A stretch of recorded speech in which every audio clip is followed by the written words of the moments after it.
பழைய ஓய்வூதிய திட்டத்தை மீண்டும் அமல்படுத்துதல், ஊதிய முரண்பாடை களைதல் உள்ளிட்ட 9 அம்ச கோரிக்கைகளை வலியுறுத்தி கடந்த 4 நாட்களாக ஜாக்டோ ஜியோ அமைப்பினர் போராட்டத்தில் ஈடுபட்டு வந்தனர்.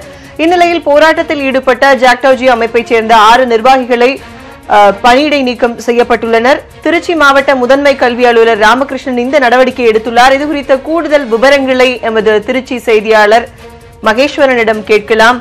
மகேஸ்வரன், யார் அந்த 6 பேர், எப்போது இந்த நடவடிக்கை எடுக்கப்பட்டது, உங்களுடைய தகவல்களை பதிவு செய்யலாம். திருச்சி மாவட்டத்தை பொறுத்தவரை தொடர்ச்சியாக 22ஆம் தேதியிலிருந்து ஆசிரியர்கள் அரசு ஊழியர்கள் போராட்டத்தை முன்னெடுத்து நடத்தி கொண்டிருக்கிறார்கள். நேற்றைய தினம் போராட்டத்தை நடத்த மாவட்ட ஆட்சியர் அலுவலக சாலை மறியலில் ஈடுபட்ட 1600க்கும் மேற்பட்டவர்கள் கைது செய்யப்பட்டார்கள். இந்நிலையிலே நேற்றைய தினமே திருச்சி மாவட்ட முதன்மை கல்வி அலுவலர் ராமகிருஷ்ணன் தொடக்கப்பள்ளியினுடைய ஆசிரியர்கள், உயர்நிலைப்பள்ளி, மேல்நிலைப்பள்ளி ஆசிரியர்கள் என அரசு பள்ளி ஆசிரியர்கள் மட்டுமே 4000க்கும் மேற்பட்டவர்களும், தனியார் அரசு உதவி பெறும் பள்ளிகளுடைய ஆசிரியர்கள் 600க்கும் மேற்பட்டவர்களான 5200க்கும் மேற்பட்ட பள்ளி ஆசிரியர்கள் மட்டுமே 17B படி விளக்கம் கேட்டு நோட்டீஸ் அனுப்பப்பட்டிருக்கிறது.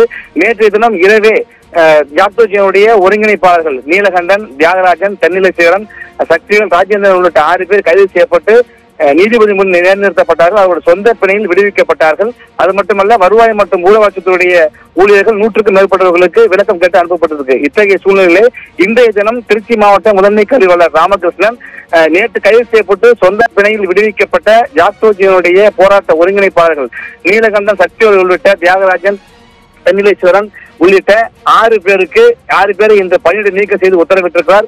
மேலும் சிலர் மீது நடவடிக்கை எடுக்கப்படும் என்றும் கூறப்படுகிறது. 5200க்கும் மேற்பட்ட ஆசிரியர்களுக்கு ஏற்கனவே விளக்கம் கேட்டு நோட்டீஸ் அனுப்பப்பட்ட நிலையில் மேலும் சில ஆசிரியர்களுக்கு விளக்கம் கேட்டு நோட்டீஸ் என்று அனுப்பப்பட்டிருக்கு. அமலா, உங்களுடைய கூடுதல் தகவல்களுக்கு நன்றி மகேஸ்வரன்.